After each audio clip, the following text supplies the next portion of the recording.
সাংবাদিক ভাইয়েরা এবং বন্ধুগণ, আপনাদের মাধ্যমেই আমি আপনাদেরকে প্রথমেই ধন্যবাদ জানাই যে আপনাদের মাধ্যমেই আমরা অবগত হয়েছি যে অদ্য ভোরবেলায় এই আদ্দিন মেডিকেল কলেজ হাসপাতালের পোস্ট ডেলিভারি ওয়ার্ডে একটি অনাকাঙ্ক্ষিত ঘটনা ঘটেছে, অস্বাভাবিক ঘটনা ঘটেছে। সেটি হচ্ছে সেই পোস্ট ডেলিভারি ওয়ার্ডে চিকিৎসারত শিশুদের মধ্য থেকে আমরা 6 জন শিশুকে হারিয়েছি অদ্য ভোরবেলায়, এবং সেটি আমাদের জন্য অত্যন্ত দুঃখের এবং আমরা এই জন্য মর্মাহত।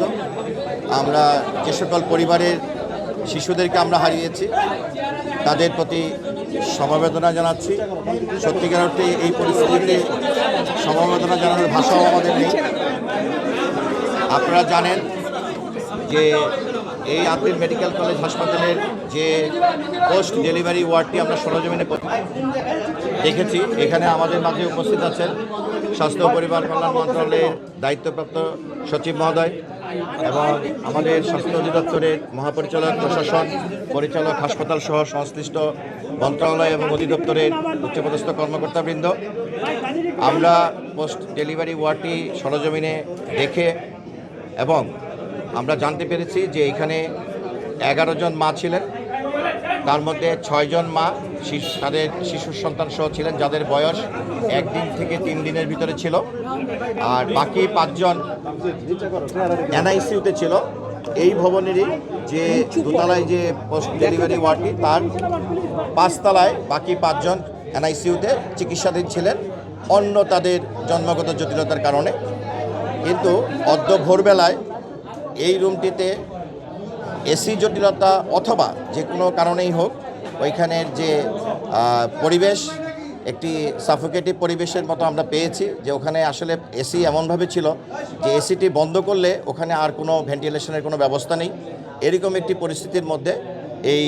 শিশুরা এখানে যে সেবার জন্য এখানে ছিলেন, এরকম একটি পরিস্থিতিতে আমরা ভোরবেলায়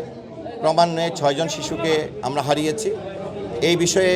আমরা ইতিমধ্যে মাননীয় মন্ত্রী স্বাস্থ্য ও পরিবার কল্যাণ মন্ত্রণালয় ওনার নির্দেশে এখানে আমাদের ভারপ্রাপ্ত সচিব স্বাস্থ্য ও পরিবার কল্যাণ মন্ত্রণালয়ে উপস্থিত আছেন, এখানে অধিদপ্তরের কর্মকর্তাবৃন্দ উপস্থিত আছেন। ইতিমধ্যেই এই বিষয়টিকে অধিকতর গুরুত্ব দিয়ে ইতিমধ্যে এই যে ব্যবস্থাপনার কোনো ত্রুটি আছে কিনা এবং এই মৃত্যুর কি কারণ এটিকে সঠিকভাবে নির্ণয় করার জন্যে ইতিমধ্যে মাননীয় মন্ত্রী স্বাস্থ্য ও পরিবার কল্যাণ মন্ত্রণালয় ওনার নির্দেশক্রমে একটি উচ্চপদস্থ একটি ইনকোয়ারি কমিটি ইতিমধ্যেই আমরা গঠন করেছি, এবং এটি স্বাস্থ্য ও পরিবার কল্যাণ মন্ত্রণালয়ের যুগ্ম সচিব হাসপাতাল পর্যায়ে এবং স্বাস্থ্য অধিদপ্তরের হাসপাতাল উইংয়ের উপপরিচালক পদমর্যাদায় একজন এবং আরও একজন স্বাস্থ্য অধিদপ্তরের একজন কর্মকর্তার সমন্বয়ে 3 সদস্য বিশিষ্ট এই উচ্চ ক্ষমতাসম্পন্ন কমিটি প্রয়োজনে এখানে যে কথাগুলো আসছে যে হাসপাতালের যে রুমটিতে আমরা এই শিশুদেরকে চিকিৎসারত অবস্থায় হারিয়েছি তাদের এই চিকিৎসা ব্যবস্থায় কোনো ত্রুটি ছিল কিনা, এবং যে রুমটিতে ওনারা অবস্থান করছিলেন সেই রুমটিতে যে সেবা দেওয়া হচ্ছিল সেই সেবার যে পরিবেশ, সেই পরিবেশের মধ্যে যে প্রশ্ন উঠে এসেছে যে ওখানকার এসি জটিলতা অথবা যদি কারিগরি অন্য কোনো ত্রুটি থাকে সেই ত্রুটিগুলোকে সঠিকভাবে নির্ণয় করে এই 6টি শিশুকে যে আমরা হারালাম এবং এই বিষয়ে সঠিক তদন্তের মাধ্যমে তাদের মৃত্যুর কারণ উদ্ঘাটন করা এবং তাদের ব্যবস্থাপনায় যদি কোনো ঘাটতি থাকে সেই লক্ষ্যে এই 3 সদস্য বিশিষ্ট উচ্চ ক্ষমতাসম্পন্ন কমিটি প্রয়োজনে টেকনিক্যাল এক্সপার্ট যদি সেটি কারিগরি ত্রুটির বিষয়ের জন্য যদি কোনো আমাদের নিমিউ অথবা অন্যান্য জায়গা থেকে যদি কোনো টেকনিক্যাল কমিটি দেয় তারা সেখানে কোঅপ করে নিতে পারবে, এবং আমরা আগামী 48 থেকে 72 ঘন্টার মধ্যে আমরা আগামী 3 দিনের মধ্যে সর্বোচ্চ এই তদন্ত কমিটির রিপোর্টের পরিপ্রেক্ষিতে সরকার কঠোর ব্যবস্থা নেবে, এবং এই ব্যাপারে যদি কারো কোনো গাফিলতি এবং সেটা সেবার ক্ষেত্রে অথবা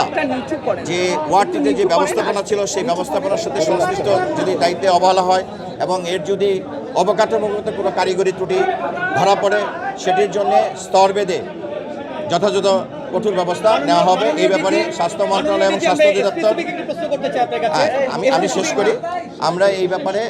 আগামী 3 দিনের মধ্যে রিপোর্টের পরিপ্রেক্ষিতে যথাযথ ব্যবস্থা নিব এবং এই ব্যাপারে আইনশৃঙ্খলা রক্ষাকারী বাহিনী সহ সংশ্লিষ্ট সকলের